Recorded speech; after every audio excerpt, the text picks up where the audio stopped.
All right, so this is a stitch pool. I'm gonna show a demonstration of me doing a Rift tier gatekeeper boss.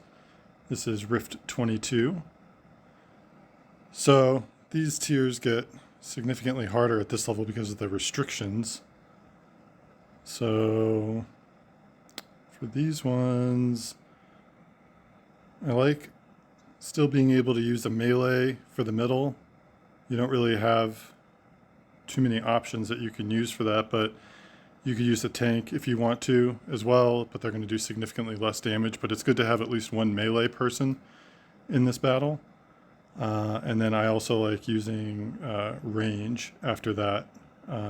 So again, I like using my top as I can. I've got Judy here. Eve is really good in these fights as well. If you have her, she doesn't take ground damage.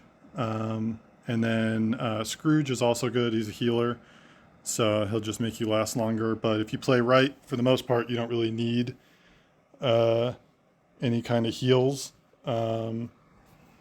So at these tiers, and especially with these kind of like lower tier guardians that I have here compared to my upper tier ones, I definitely need to add some pots to these guys to make them do more damage. Otherwise, I won't complete the fight in time. Usually I like giving these more to the range because halfway through the fight, it becomes a lot less of a melee fight. And so I don't like wasting as much pots on those ones.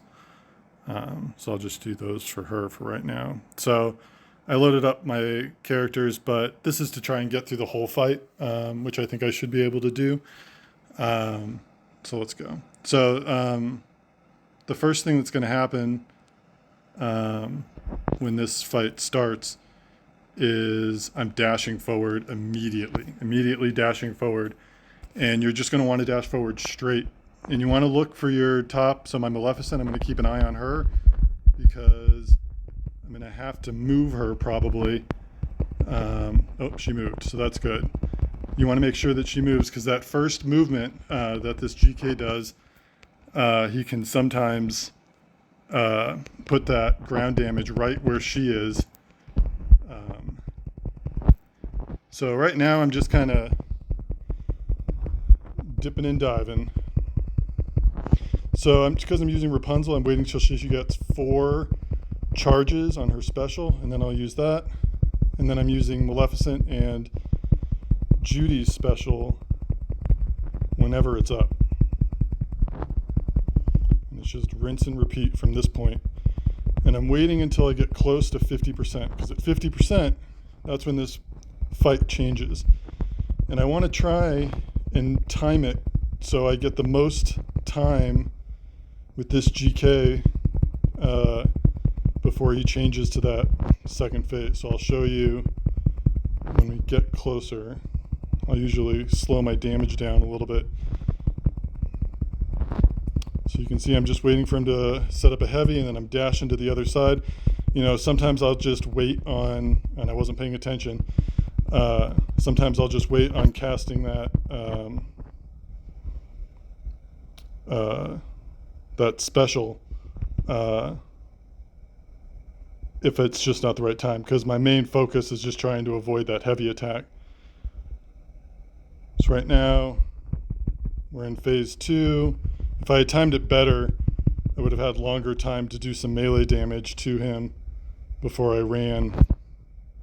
So now what I'm doing is I'm just kind of trying to keep his attention while my range people do most of the damage on him. This is a tricky part of the fight for sure. A lot of movement around. It can go south pretty quick. So I like Judy for these just because Judy can keep him stationary, and look at that, he's not moving anywhere.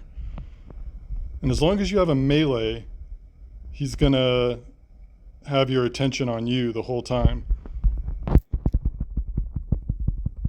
This fight gets kind of tricky sometimes if your melee dies and you get down to like 2 range, because then he sometimes goes after your other range even when you're the one who's attacking. It can be very It can be very frustrating. So you can see it didn't need any heals, took a little bit of damage from the ground damage, but for the most part, and still damaged and still beat him with plenty of time left. So I could probably even use several less pots than I did, which I'll do moving forward. But that gives you an idea of the basic strategy for this. You don't really need pots for this, and that's to get it down to 100%. You know, so good luck, and yeah, good luck.